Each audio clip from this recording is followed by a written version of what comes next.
Good evening, brethren. How are you? So, we have a meal prepared there. So, later, sige lang, mag-break ta. Isa may nag-sponsor sa itong meals. Wow. Ayun na, dili na nato palakon. Ay, naglarga, sir. Dili na ka. So, are you energized? Do you feel blessed? And then, are you ready also to grow for the Lord, no? To recharge, advance, and take a huge leap forward? So, I think, para sa ako, marag need na gid sa ato ang church nga mo jump na gid ta, mo leap na ta kay marag for about mga 11 years no maratag ka na marapatag lakaw-lakaw, but now we need to already make a huge leap. Lukso na gid. So every day is always a great day for the children of God, but it is always a struggling day for those who doesn't belong to His kingdom. So at this point, let's open our couple sharing with our opening prayer. We'd like to welcome our brother Adonis. Welcome na to si Brother Adonis. And Brother Adonis, ayaw na lagbalik sa gawas kay para sigiran mi na eh. Without the last na mga couple meeting was December. November. Ako kung nakita ka lang, wala mo yung ba? Abi yun ko continue baka kita lang. May komputer may ko. Gwapo ro magdidate sa kay wa may ko. Ang nahitabo kay Kuan kanang nabisita sa full access katong gabaton bitaw nga business. Very gid siya. Kanang time consuming, emotionally, mentally draining. Okay, gabaton ko tag business for result company. Result church. The good thing is naka-start na ta, Sir Don. So first project sa full access is katong All-Talk. Ang All-Talk is a mentoring siya nga kuan kanang i-train ang mga trabaho sa call center, i-train sila English proficiency yan. And then, Sir Don, isa po din sa itong gikabisihan, which is related to full access is natay mga subsidiaries ani full access funeral planning and hosting, full access lights and sounds, full access music school, full access businessmen's cooperative, cooperative. And then, full access coffee shop and study room. So, daghan siya kuan. So, maybe, ang sa karon siguro atong unahon isang All-Talk, but who knows, no? Sa mga tuig nga moabot, mahimo na to ni atong mga subsidiaries. So in here, we're going to earn more in ta. And at the same time also tabangan na to ministry sa church. So before we begin, may I request everybody to please greet. Okay, greet those who are seated beside you. Say hi, hello. Hello. I'm very happy you're here. Hello. Next, hello sa ibig. Yay! Wow! Karon. Sirado. So now, husbands, please face your wife. Face your wife. Look at your wife in the eyes. And then say this with a smile. Say this with a smile, ha? Agay, wala. Si Kuan, mamalu. Wala mga asawa ning uban. Sige. Look at your wives. Face them. And then tell your wives, I love the Lord Jesus. I love you. Dili ti kabiyaan. Sige. 1, 2, 3. I love the Lord Jesus. I love you. Dili ti kabiyaan. Okay, with affection. Sige, I love the Lord Jesus. I love you. Dili ti kabiyaan. For the last time. Sige, Bek. Dungan ta. 1, 2, 3. I love the Lord Jesus. I love you. Dili ti kabiyaan. And now, it's the turn of the wives. So, wives, please face your husbands also. Look at your husbands in the eye. Say this with a smile. I love the Lord Jesus. I love you. Dili ti kabiyaan. Sige, Bek. Sige, 1, 2, 3. I love Lord Jesus. I love you. So, nganong naidili ti kabiyaan kay actually appeal na siya sa theme. Appeal na siya sa theme sa ato ang message karon. Appeal na siya. Psalm 118 verse 24 says, "This is the day that the Lord has made. Let us rejoice and be glad in it." Tonight is the Lord's night. Of course, providean kita ni Lord og food karon sa atong first meeting for the year. So we're going to do breakthroughs, we'll do great things, we will do God's work, and we are going to study God's Word. So tonight, we will be talking about God's goodness, we'll talk about God's Word, we'll talk about God's principle. And as you know, ang mga prinsipyo sa Ginoo, it will always overpower, it will manifest, it will rule, and it will always win. Mudaog yun na siya. Regardless of your status in life, regardless of your position, and regardless also if you're a church member or not, God's principle, they will always win and they will always work. Now, brethren, there is an exact time appointed for everything. There is a time to be, there's a time to work. Kung ting trabaho, we have to be very excellent with it. There is a time to share the gospel. Then we have to be excellent with it. And there is also a time for us to just sit down, listen, and have some snacks. And now is the time. So, listen lang taron, binaw lang ta. Because after that, please share this dayon sa atong mga friends. So, there is no accident tonight. God sanctified the Rizal couples tonight for His divine appointment. God separated us for His huge purpose. And God separated Rizal couples tonight to exalt Him, to magnify, and to glorify Him. And to study His words and discover also new and practical principles. So, unsa may nasa news? Anyone? Sir Don, unsay nasa balita karon Sir Don? Unsay mo nadunggan sa magandang gabi bayan? Yes. Si Kibbs. Sige, unsay balita ni Kibuloy? Wala akong update. Pa-report sa Senado. Wala pa siya niabot. Wala pa. Wala pa. Ang sa kanbod. Sa Chocolate Hills na. Yeah, Chocolate Hills. Unsay nirita mo sa Chocolate Hills? Isiraman to siya ba? Kalalaw, padaganan po do kapin respikas parang chocolate na Sir Aton, buhatan mo daw itong balay ni Camelia. Lagi, Papulwado pa to si Isa sa dako nga balita is drought, no? Na drought, El Nino. Ang El Nino laba is until May pa, so mupas pa tag April and then May. And how about kana shortage of water karon? Is it related to El Nino or kuan lang, lain? Dili siya related. Utang related to utang. May maring taga-Grand Europa ay unaffected. And then last week yung news kato, kanimo ni siya akong concert doon kato. 2 Filipino sailors killed, 2 severely injured in Houthi missile attack. 2 Filipinos have been killed while 2 were severely injured following a missile strike on a cargo vessel of Yemen. A missile attack by Yemen's Houthi rebels against the commercial ship True Confidence. Nakasakay na ka ni sir, ang ngalan din sa katunga barko kay True Confidence. On Wednesday, killed 3 of its crew members and 4 survivors to abandon the vessel. Gabi ni no? Nga kuan, nga mga panghitabo, di kuan gyud. Tantrums lang, tugod sila tantrums. So ko sila kay gi-attack lagi daw ang kuan. For that reason lang ba no? Marcos trips to Germany, Czech Republic yields 4 billion in investment. Kaya di ba controversial man sa ni kay ingon nila nga even si Duterte nga si Marcos lagi ko no sige travel alkansi ko no kayo. Kasi time wala magento siya biyahe. Pero pagabot ni Marcos, i-announce niya nga naasad napot siya ikuan na i-benefit to. President Ferdinand Marcos Jr. said his state visit to Germany and the Czech Republic gained a total of 4 billion in investments. In his arrival speech Saturday, Marcos said the investment covered various fields such as energy, healthcare, innovation, and agriculture. Marcos mentioned that he had a successful discussion with aviation company Lufthansa Technik, which plans to build a hangar in Clark. The project would cost around 8 billion or 150 million. So naaman po yung result. Okay ra, dili ra to alkansi nga biyahe. Dapat itong kaganina, Sir Jan, ang naiyan daw kay Margie hatag na sa Oo. Ang naiya. Kana sa private government nga partnership. May pod, actually, gwapo pa na yan, ana. Okay. Ito kuno kaayo, wala sa kuranan. Oo. Pari-parihan lang sa atong kuan, atong Agora, maraming niya po nag-TTP. Ang Ororama man ang owner, ana. Awon siya. Mo ba? Cebu Pacific, ang kagaya, di butang matag sa ubos. Oo. Kayo ang bikuranan. So dili na ta kuan, dili na ta paakon sa katong mga tughok. Nga mga Americanized daw nga mga tughok kay gikan sa US. Katong kuan sad kadungod sa mga news katong about sa China nga gi-water cannon ng ato mga kuan, mga Coast Guard. Lagi grabe kay ba? Dagko kina actually kita pa na nga mga kanang Coast Guard bitaw pero sus pakatapat sa China no magamay no. And then Coast Guard is kuan. Dili man to Coast Guard, di ba? Navy to siya. Coast Guard is civilian, Navy is military. So kana makita na to nga puti nga mga barko sa China, kuan na sila, civilian kanang Coast Guard. Ang ilang Navy, di ba? Sige ingon nga, ang Navy to ras unahan. Sus unsa na lang nakadagko na mga Navy ba?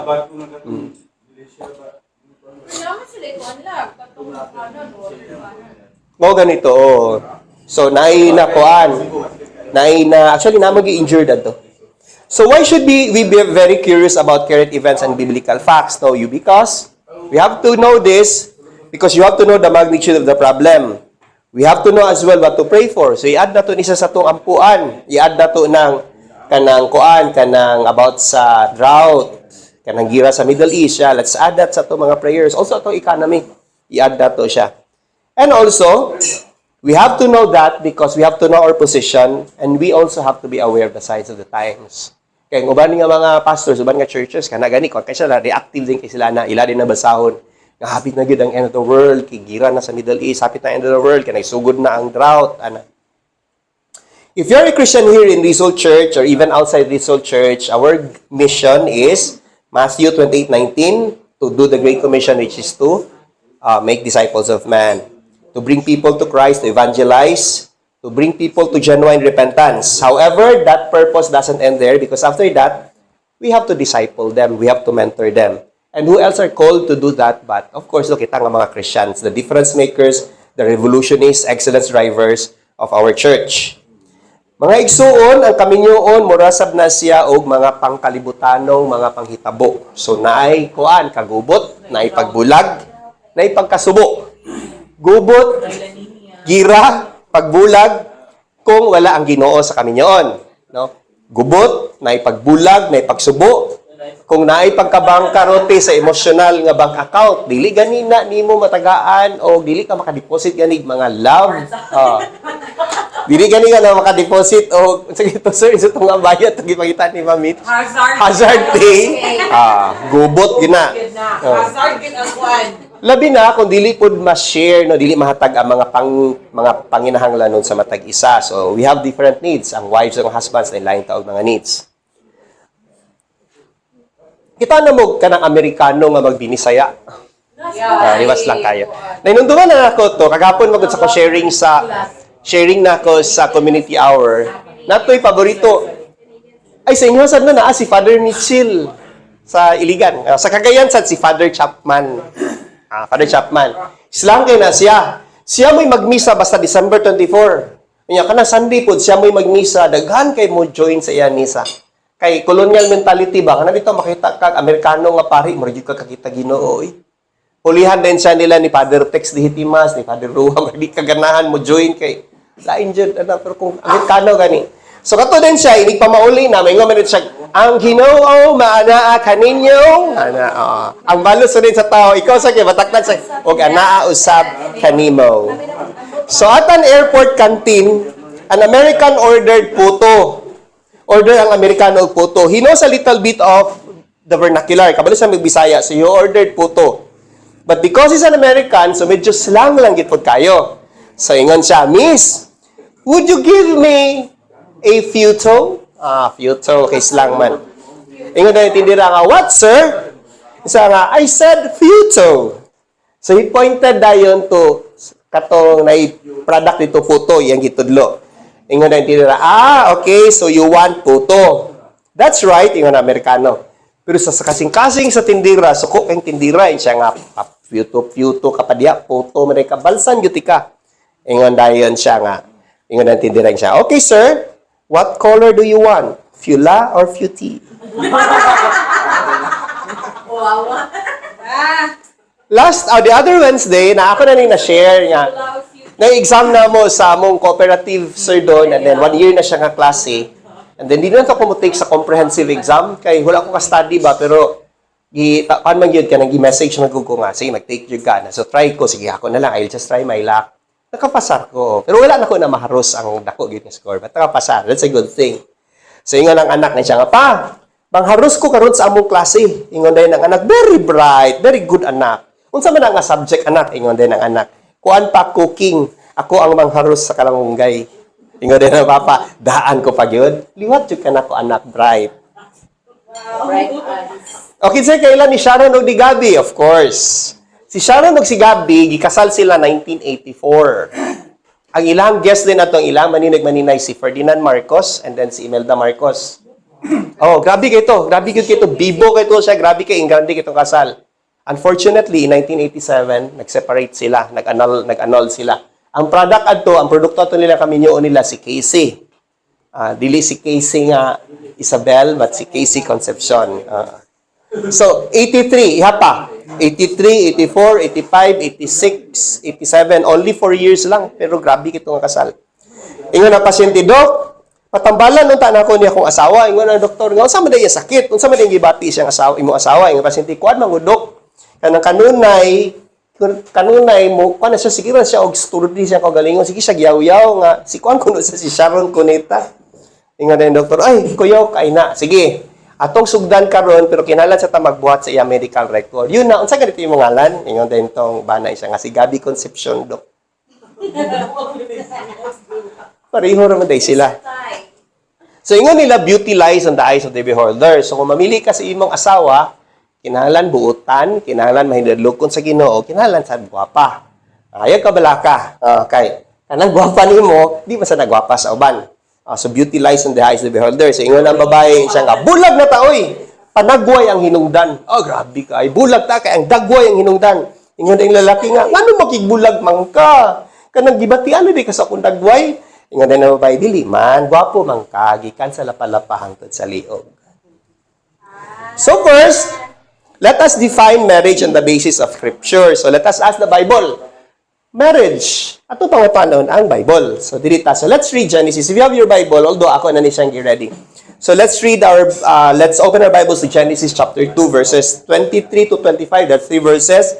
And then sumpay din tatiwas din ta sa chapter 3, verses 1 to 7. Okay, let's read this all together now. Okay na.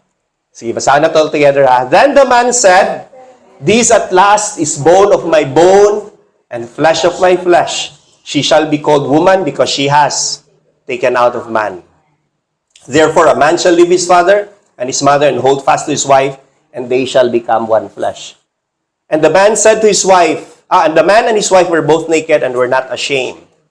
Now the serpent was more crafty than any other beast of the field that the Lord God had made. He said to the woman, did God actually say, you shall not eat of any tree in the garden?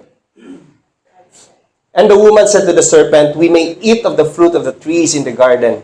But God said, you shall not eat of the fruit of the tree that is in the midst of the garden, neither shall you touch it, lest you die. But the serpent said to the woman, you will not surely die.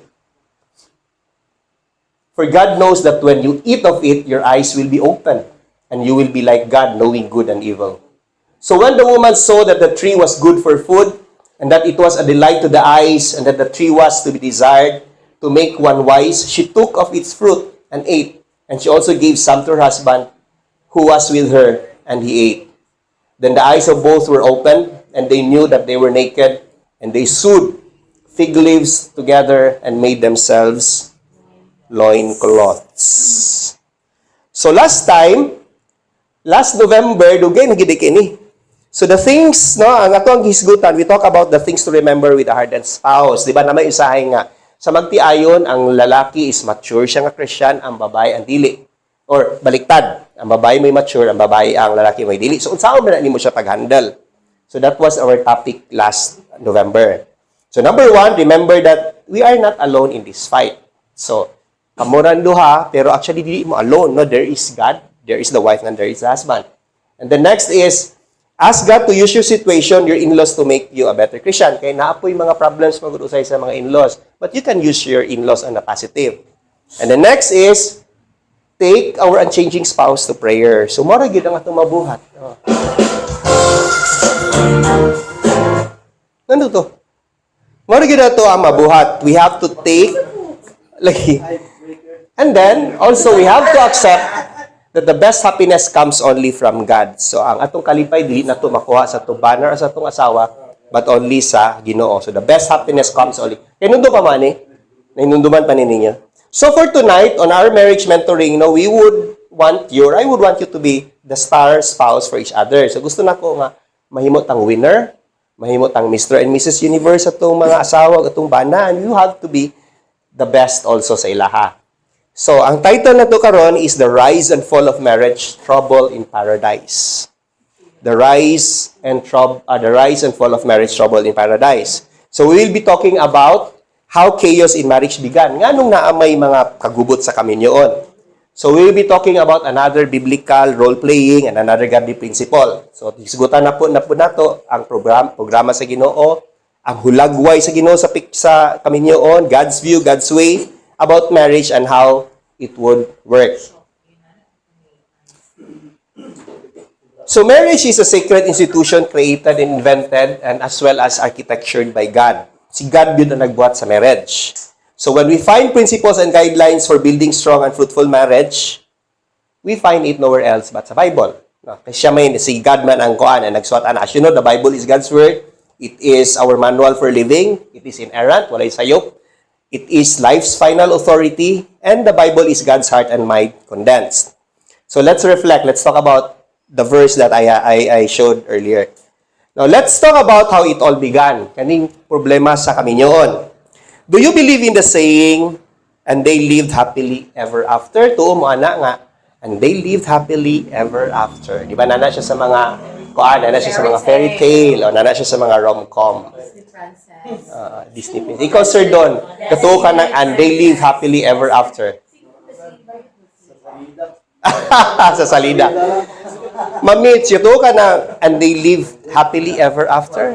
Depende situation. Depende sa situation. Yeah. So, di ba, maragadodwa kita, pastor. Unsa man, pastor, is that true?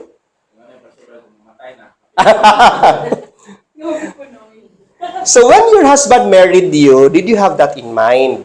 Imo ba na ginawa na? Yes, no? So, is that a true saying? Is that possible? Actually, possible siya, just like sa mga fairy tales, no? It's possible if it's in a perfect world. Ang problema, kay dili man ni perfect atong kalibutan nga gipuy-an. No, we live in a fragile, a failing, and imperfect earth. Even gani sa paradise, even in Eden, Adam and Eve didn't live happily ever after. Fail gani sila dito. Fail gani sila nga sila sa Eden. So, where is paradise for you? Para sa inyo, asa man na ang paraiso? Boracay or outside?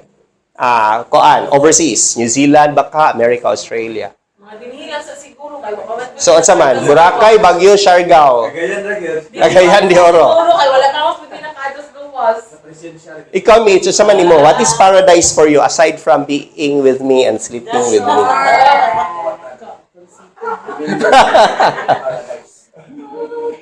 Sige, ikaw, kamo. So, kuan, unsa man imo ha, ma'am? Unsa imo hang kuan? Where is paradise for you? Sakto yun. Kuan lang. Ikaw, sir, nakato naman gid ka sa kuan, nakalibot naman gid ka sa tibuok kalibutan. Unsa may pinakagwapo nga lugar sa tibuok kalibutan nga mo natuan? Sa kuha, consider na ko paradise kanang dili ko work. Sa Grand Europa, gini ang paradise. Tourist. Kay kanay kanalaw kanang sa makita mo mga passenger ship ba siguro ng crew dia work ra mo gyapon na sila. So kung ma-consider na sa passenger o kuan travel lang simple nga kuan. The same thing sa kuha ma-consider na kung paradise kanang nako sa isa na parang yun purely as Garestra ka. Garestra ka. Okay, sige. Ikaw, Pastor Bern, what is paradise for you? Or where is paradise for you? paradise para sa kuha ko. Sulod sa balay. Ano, mga lalaki, di ba? Ang amog yung answer is always leading to that. With our wives. Sa balay being with our wives. Sa balay, kay moro gid. O kana nainit next Alam mo, ba? pag sa balay, Hayahay. why no naman Kakit-kakit.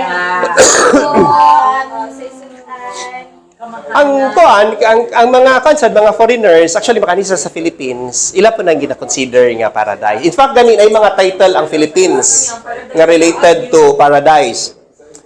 Kabalumbo mo nga, isa sa title sa Philippines, The Land of Smiles and Sunshine. Kay, ang mga tao lagi diri kay smiling, very warm. Then isa pod kay, ang sunshine is very, very abundant. Nya, nindot kay sa Philippines kay balanced. 6 o'clock sunset, 6 o'clock sunrise. Sa Canada daw kuno, ang ilang sunset dito is 9 o'clock in the evening. Tingkatulog na. So, at 8 o'clock, hayag pa kay sila. While ta kung dito lugar ta, nagkuanta ka na, nag-couple ministry ta, Hayag pa kay dito. Karong orasa, kay 9 o'clock naman. Ang ilang sunrise is 4 o'clock. Sa UK sab, ang ilahang sunset dito is 4 o'clock in the afternoon. Sa iyo, sab kayo. Alas 4 pa lang, ngit-ngit na. Yang ilang sunrise also is 7 o'clock in the morning. So, dugay kay ilang sunrise. Pero ang pinaka-abnormal sa tanan kay ang Iceland. In Iceland, sunset starts at 3 p.m. So, alas 3 sa hapon. And then, sunrise is at 11. Kung kano sa ka magtulog sa Pilipinas, okay, kita magkuhan pa rin. Netflix pa, mag-Facebook pa, matulog, alas 11, alas 12. Mo'y paghayag sa ilaha. Mo'y pagtugtugaok sa manok. 4 hours lang nila. So, another also is, the Philippines is known as tropical paradise. Kay gwapo kay tag mga beaches, gwapo atong mga landscapes, atong mga waterfalls. Nya tsada sa tag biodiversity kay gwapo atong flora and atong fauna. It's also known as islands of enchantment. Islands of enchantment. No, gwapo kayo, stunning natural beauty, countless picturesque islands. Asia's best kept secret. Gwapo mo rin kay Pilipinas, no? No, The Pearl of the Pacific. Paradise nasa Davao.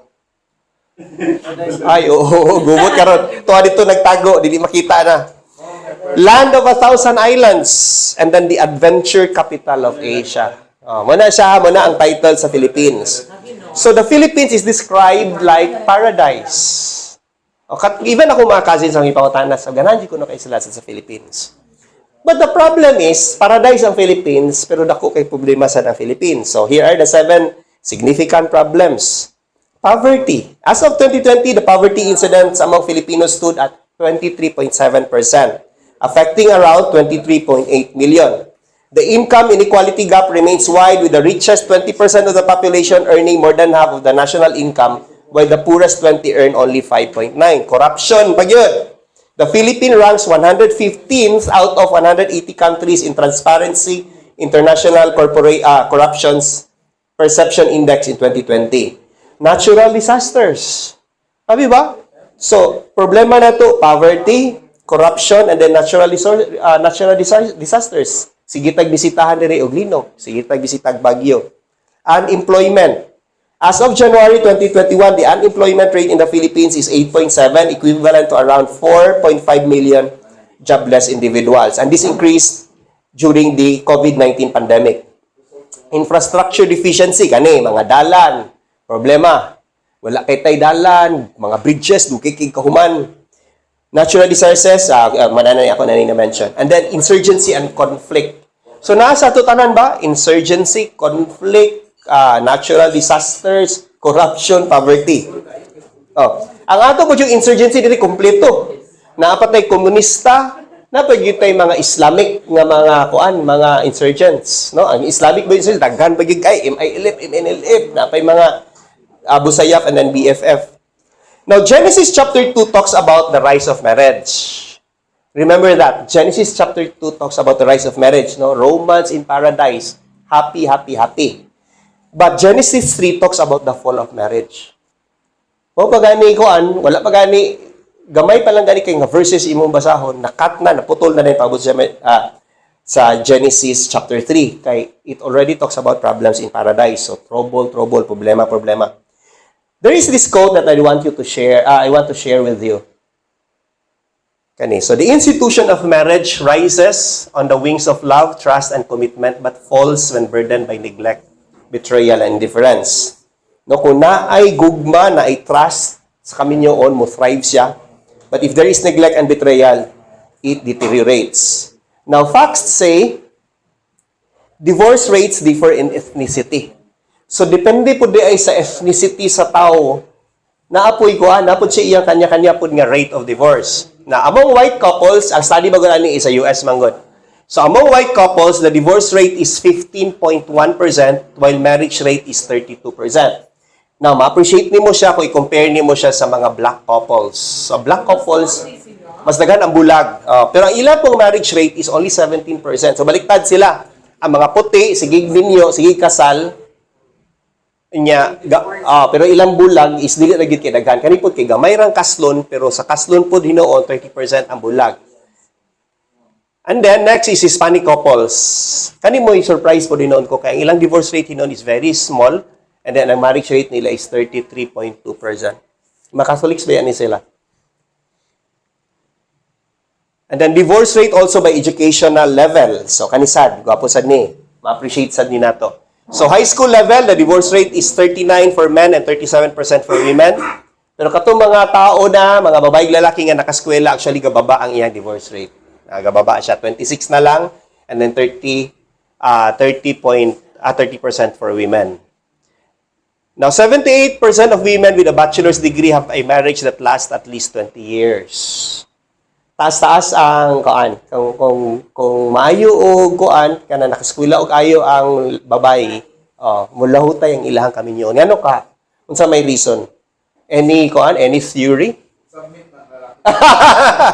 Ang masig ako ay pag professor na si Mitch adi, ko ay pilit yung ko bahala na. 49% of women with some college education reach this milestone. And just 40% of women with a high school education. So, kita nimo ang difference. Only 40% lang sa mga high school level, pero 49% sa mga college level ang dili gyud gabulag.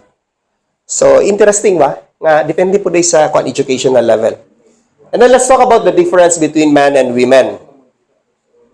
So, naay-difference po ang lalaki o ang babae gawa sa mga physical differences nila. Emotional responsiveness. Women generally display more emotional responsiveness and tend to express their emotions more openly. So, ang babae ko, no, once masuko, na ganin na sila mga emotional problems, bubutugin na sila, Sir Dennis. Based na siya, Amerikano, Manigro, Pilipino. Bubutugin na sila. Now, stress response. Men may exhibit fight or flight response to stress while women tend to have a tend and befriend response seeking social support. So kung ang lalaki ko na may problema, magtago ra siya. Iyahara na lumulumon siyang kagalingon. Muna nga, yung best friend ana is Red Horse. Tandoy. By the way, ang Red Horse is biblical, di ba? Biblical. Ang Ginebra sa biblical, yung ko ng Ginebra. Ginebra is, kami na siya ka na it's a plant nga napod sa Bible. So, men may exhibit a fight or flight response to stress while women tend to have a tend and befriend response seeking social support. So, mo din na siya nga, kanang na mga kuanay, mga problema gamay sa balay, expect na lang yun nga, itong mga asawa mawala na sila sa balay. And then, kisa din ilang kauban, si Ma'am Janice, si Ma'am Mitch, si Ma'am Nice. Kamita sila of friends. Kamita sila like friends. Which is good. Okay lang. Okay ra. And then, body... Okay, sa magsipag lata, mahadlok ta na. Magsipag lata. And then body image concern. Women are more likely to experience body dissatisfaction and eating disorders compared to men. So kagahapon, ipakita ni Mitch nga kato si Cyril Manabat, love na, yang ipakita nga lahi na yang naong, yang ilong taas na kayo, bata pa gani kayo. Mga Kardashians, di ba? Mga Kardashians. Mga babae gid kasagara. Rare kay sa lalaki nga na mga ipang kuan nila. Ipang utron sila mga naong. So ang mga babae gyud mas known sila nga kuan. Na sila yung mga body image concern. Kaganina, ingon si Mish, ipakita ko niya sa picture lab, nihuwang lagi ko sa una. Karon compared karon, pero actually pagtanaw nako wala man mura ang Japon. Sa babae na siya nga nana. Masig walay mga changes sa ilang mata na ano'y change. Now here's the story of the rise and fall of marriage. So si Adam and Eve, sila gid ang original. Sila gid ang original. Sila ang prototypes. Pagbuhat ni Adam ug Eve, gikinamot gid sila sa Ginoo. Wow, swerte kay sila ba? Kita, gihatag na lang ta sa genetics, o gihatag na lang ta sa to mga nanay. O dito na, ang nanay na bitaw na to, may kuan sila na may mag-form sa to adya o genetics. But si Adam and Eve gid, gikinamot gid, ginaugan gid sila sa Ginoo. Our creation involves the following stages. So sa to, ani naman ang stage na to. Fertilization, this is when the sperm and the egg unite to form a zygote. Next is gestation, the period of development in the womb, lasting around 9 months in humans. And then sa elephant, diba? 22 months man is elephant, dugay kayo.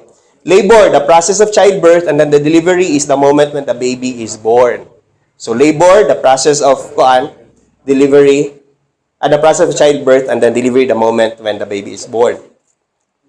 Si Adam ug si Eve, lahi ang ilaha, kay personal gyud. Gihulma gid sila, gitagsa-tagsa gid siguro to ilang mga ilong, ilang naong, ana. So ang Ginoo mismo may naghulma sa ilaha.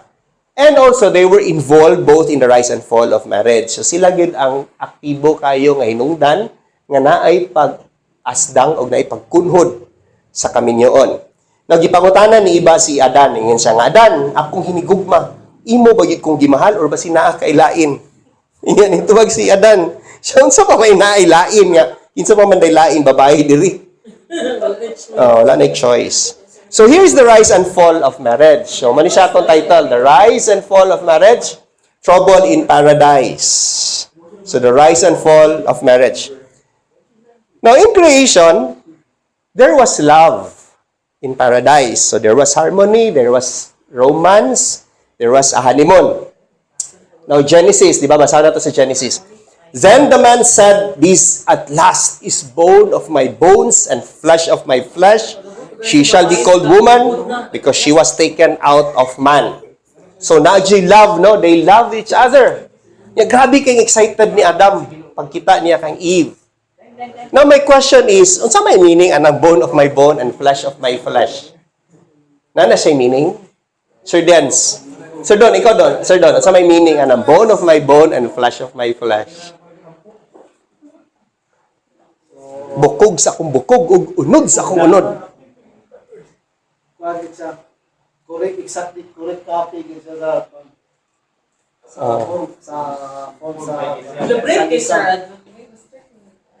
Lagi, dili na nato ni palakon. Ma'am, ayun, dili na si Sir Don. Pantay tindahan sir. Ito copy siya. Ito, research na ko ang bone of my bone and flesh of my flesh. Na iban mga commentators nga mahatag silang meaning. Pero kasagaran pa siya lang, actually, it doesn't mean anything daw. It's just an expression nga, di ko kasabot sa akong paminaw, kakrabi, bagid kay kagwapa, bagid kay ana. Yan, it's the same nga experience na to. First siguro ni mo nakita si Ma'am Mitch, sir, di ba, yung ana sa... Ako, maangkon ko, first na ko nakita nga po sang Mitch. Nga siya, wow! Ana.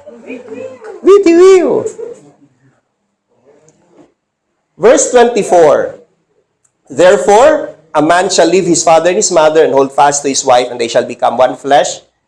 And the man and his wife were both naked and were not ashamed. So they were both naked and they were not ashamed. So there was love. They love each other. Adam was madly in love with Eve, and Eve was also madly in love with Adam. So they were both naked.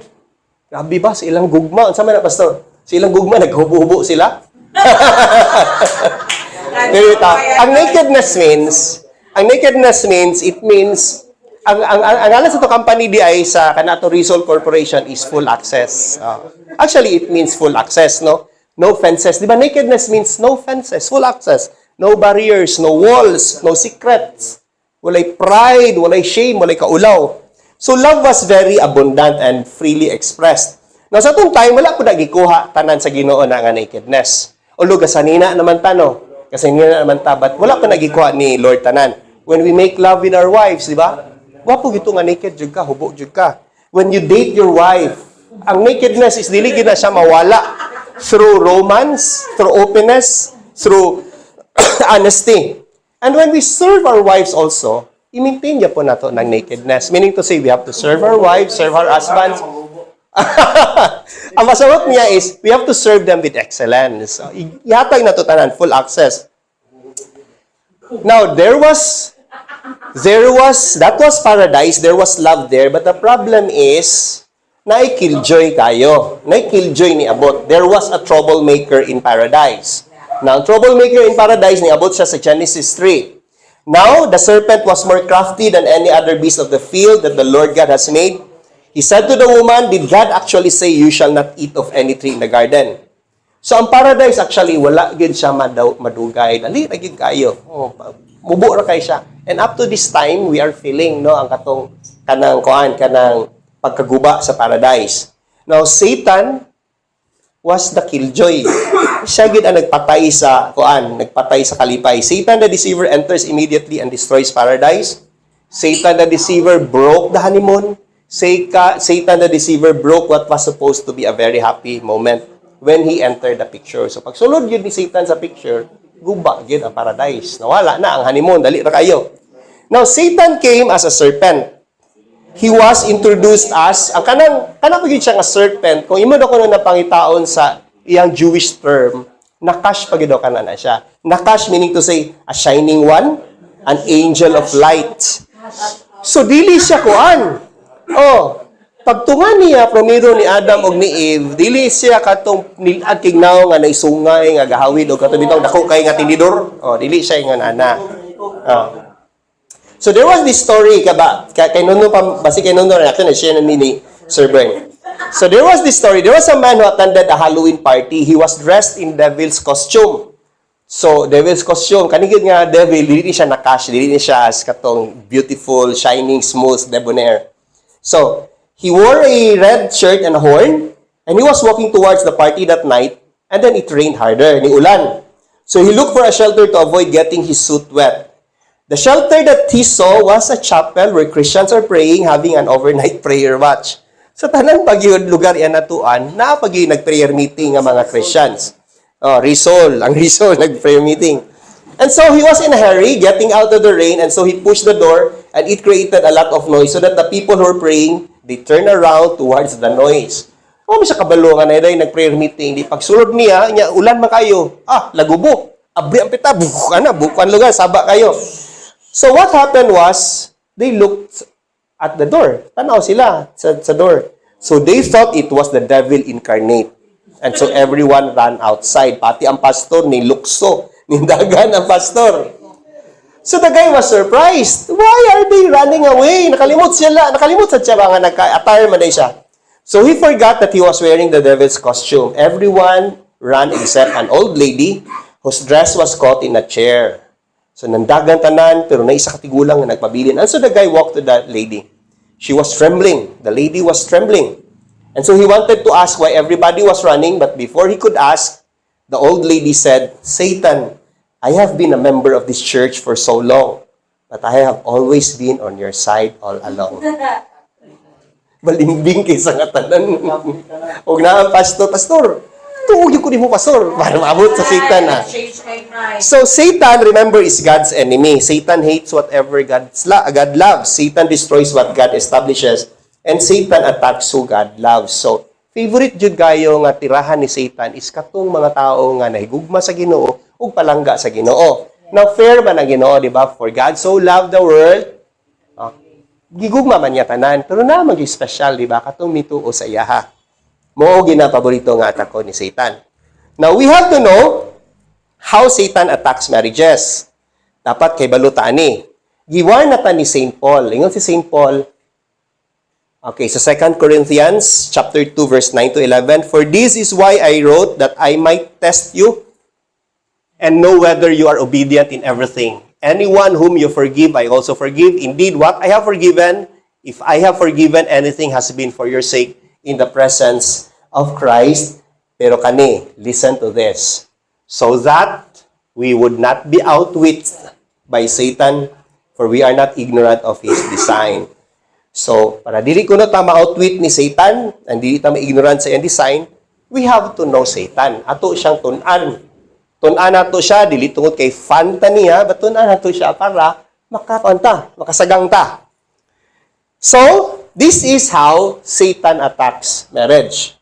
So, based on that verse sa Genesis 2 and 3, mo ni siya ang paagi ni Satan. Okay. First is Satan makes you doubt God's love. So, iya kang ipaduda sa gugma sa Ginoo.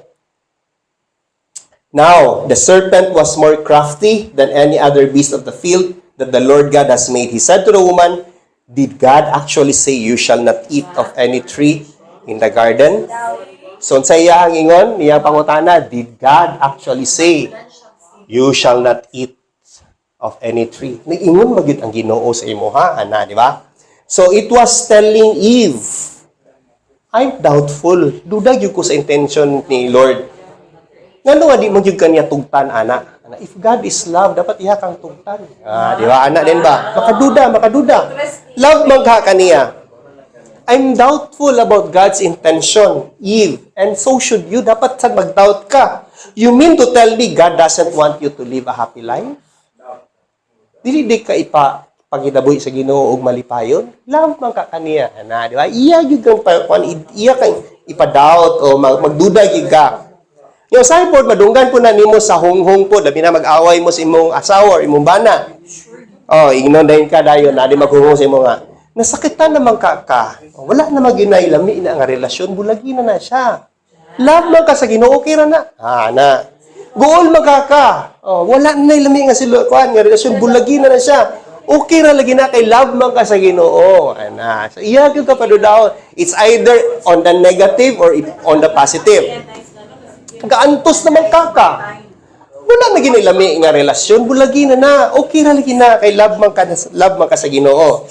So that is how Satan makes you doubt the love of God. Pero baya, natugtan baya sa Ginoo nga naay mga kasakit sa atong kinabuhi, naay mga pagkaguol, ug naay mga paglisod, especially in marriage, because it makes us grow also. Dili tanan kasakit o kaguol makadaot sa atoa. Kana naay uban nga kasakit o kaguol nga makaayo sa atoa, di ba? Kuan, kung imo siyang i-compare sa kanang gym, dili mo dako imong lawas, kung dili na nimo stress ang imong mga muscle. Oh. Dili na nimo tulugan lang, dili na nimo pidi higda-higda lang ilingkod-lingkod sa lingkuranan, kinahanglan mag-arsa yung bugat. So that is how you build your muscle. In marriage also, yan na gyapon. Kinahanglan gyapon nang may pag-away, kinahanglan gyapon na ni mga sufferings. But Satan sometimes add. Dugangan pa gyud na Satan. You're a Christian, you don't deserve to suffer. So ayaw pabilin ana nga tao, bulagi na siya. May pa mag-horoscope ka. May pa mag-feng shui ka. Tanawa na imong silingan. Dili mo jud ka meant nga maglisod ana. Iya jud kang kanon. Iya jud kang anaon, iya jud kang tintalon. So that's how Satan whisper, no? Satan makes you doubt God's love. And then second is Satan makes you doubt God's word. So ganina no, is Satan makes you doubt God's love. And then next is Satan makes you doubt God's word. So, and the woman said to the serpent, we may eat of the fruit of the trees in the garden, but God said, you shall not eat of the fruit of the tree that is in the midst of the garden, neither shall you touch it, lest you die. But the serpent said to the woman, you will not surely die. So, unsay ingon ni Lord? Ingon ni Lord na you shall not eat of the fruit of the tree that is in the midst of the garden, neither shall you touch it, lest you die. Pero unsay ingon ni Satan? You will not surely die. So, that's an attack to God's word. That's a challenge to God's word. That's a question to God's word. So, gusto gina niya nga malibog ka, gusto niya nga madaot ka, gusto niya nga masayop ka. So, again, ang ingon ni God, God said, you shall not eat of the fruit of the tree that is in the midst of the garden, neither shall you touch it. But Satan said, you will not surely die. So, yahang tuhistuhison ang pulong sa Ginoo. So, Satan gets Eve to question the authority of God. Satan gets Adam to question the authority of God. Sa atong time also, Satan makes us question the authority of God. Kanatong Bible. Yagit ang ina, hungan niya, wala naman ay wisdom ng Bible. Ancient na nakaraan na kayo na. Outdated na. It doesn't work. Wala na. Labay na. Butang na sa kuan. Butang na sa altar. Because when you doubt, mudaog manggod siya. Especially sa Christians. When you doubt the Word of God, you will win. Dili na din ka mag-church. Dili na ka mo show up sa mga meetings sa church. Then you won't read your Bible anymore. Now, if there are Christians nga naa sa crossroads sa ilang marriage, very easy to calculate unsay may tabo sila. Very easy to diagnose also that one. Just ask them. Pangutan na gani sila kung ga-pray pa ba sila or dili na sila or gabasa pa ba sa Bible. If the answer is no, sure gid na. Kuan gina siya, catastrophe gina siya. Now, so there is this study. Only 10% of people in churches claim to have daily devotional time personally with the Lord and only 5% say they pray as a couple. Grabe, no? Mubo naman day kayo ang number of Christians. Only 10% of people in church claim to have daily devotional time personally with the Lord and only 5% say they pray as a couple. So we hope nga, dili ta, in our church yung ta, dili yung tayo ani kagamay lang. And for sure, we belong to that 10% nga ga-pray and we have our devotional time. Now, third is, Satan replaces the story with his own lies. Kani, ihagin nang i-substitute, i-amend niya ang Bible, ang truth nga isulti ni Lord with his own lies. So, for example here, Genesis chapter 31:7, on this, verse 5. So, for God knows that when you eat of it, your eyes will be opened and you will be like God, knowing good and evil. So, ingon si Satan. No, God is lying na makaklan ng Ginoo. He doesn't want you to eat because He's afraid that you'll become as good as Him. He's just lying. He doesn't want you to eat because He's afraid that you'll become as powerful as Him. na makakla na Ginoo, dili na siya gusto gyud nga mukaw ka na nga fruit. Kay mahadlok man siya nga mapariha ka ka-bright niya. And he is lying because he doesn't want you also to be like him, creator. But philosophically, actually, ang tao is creator man jud ta. When we sin, di ba? Ingon bitaw to sa kuan pag sumpayon pa niyo, I think that was in Genesis 4 man siguro nga, they have become like us. Ingon si God. Actually, naagi tay pagka-creator. Look at our kuan, look at the kana mga child God kana si Santo Niño. Di ba gusto gyud nato nga ang atong Ginoo gyud is bata. Gusto nato na atong saninaan pa natong pulis, saninaan pa natong bisag unsa. Look at the Black Nazarene also. Kinahan jud ta. Gusto gyud ta magbot-bot og atong Ginoo. Look at the Padre Pio Shrine in Batangas. Nakatumi sa Padre Pio Shrine, daghan kay tao. And then grabe kay ma-claims dito nga if mutanaw lang ka sa monstrance. Monstrance katubi tong name mo ragsan. Mao naman to siya gid ang gadala sa katong part ni Padre Pio kay naay gamay ra kay nga gisi kuno sa kanang sutana ni Padre Pio nga nato monstrance. And because of that, ang whole na dayon nga katong nga whole compound na nato siya healing power. Dito ka sa Pikas, kuha kay tubig dito, maayuhan ka. So grabe kayo. So when a person begins to doubt God's love and God's word, he becomes easily convinced with the lies of Satan. So kung mo na iyang unahon, he's going to make you doubt his love and then his words. And the next is, Satan makes sin look so good. Iya pong i-beautify gid na ang sin. So when the woman saw that the tree was good for food, and that it was a delight to the eyes, and that the tree was to be desired to make one wise, she took of its fruit and ate. And when she also gave some to her husband, who was with her, and then he ate. So take note now, when the woman saw that the food was good for food, now, so Satan was able to convince Eve nga ang sin can satisfy your fleshly needs. That it was a delight to the eyes. Now, Satan was able to convince Eve that sin would ang atakon jud unaha. Even sa kuan, di ba? So it's biblical. First nga giduulan ni Satan is si Eve. And then even sa ila ni Sarah and Abraham, pastor, no? Although dili man gid si Satan na nagduol, pero ang first jud nga marag sudlat sa confusion, ang babae gyud. So Eve lusted for sin. So si Eve naglust gid siya sa sin. So lust of the flesh, lust of the eyes, and then pride of life. So that's it. So there is this saying, love is made up of a strong affection and patience, while lust is made up of strong. So ang love ug ang lust, gamay ra kay ang difference. Love is made up of a strong affection, lust is also made up of a strong affection. Kaso lang ang love is strong affection and patience, but lust is made up of strong affection and impatience. Affection is common to them, but patience is not common. So mo to siya ang reason nga dali ra gyud nadala si Eve kay she did not wait. Wala siya na patient. So many of us when we get married, our expectations are really ceiling high. Pag minyo nato, di ba? Dili lang kita mga lalaki taas sa to expectations sa tong wives, but much more sa to mga wives taas pud ang ilahang expectation to us. But truth about marriage is marriage here on earth is marriage in a fallen world. Na mo gini siya ang katinuoran. Ang kaminyoon diri sa kalibutan is marriage in a fallen world. Actually, dili magini original nga plano sa Ginoo. Ang original nga plano sa Ginoo, this marriage should have happened in Eden, in paradise. But that's not what happened. Next is the spouse that you're married to is a sinner.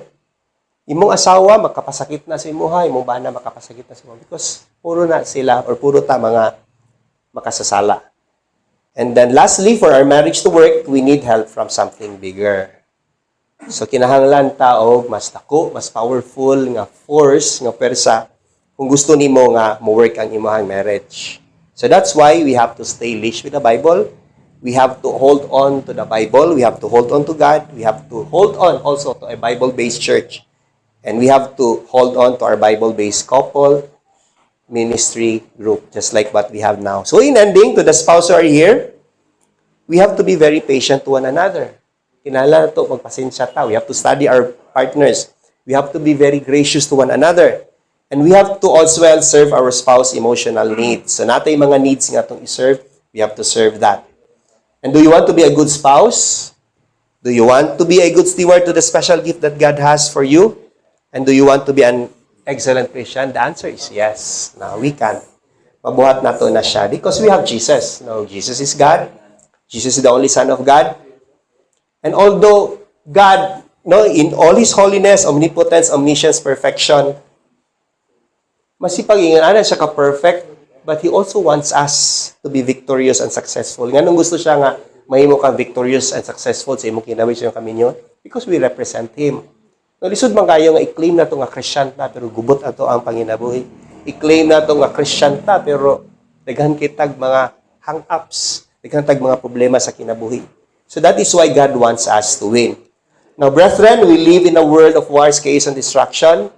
And the cause of this all, sa gani hinungdan yun sa mga away, sa mga kagubot, ug sa mga pagkaguba. Sin. Now, sin is the reason why we die. Sin is the reason why there are wars. Sin is the reason why there are troubles in society. Now, sin is inherited. We inherited it from Adam and Eve. Pero di po nato sila ma-blame tanan. Nga ilaha tanan because sin is also volitional. It is our very nature to sin. Now, sin means separation. Sin builds chasm and sin builds a wall that separates us from God. Ang mga blessings sa Ginoo dili gasulot tungod sa tong sala. Kita po dili ta makastorya sa Ginoo because of our sala.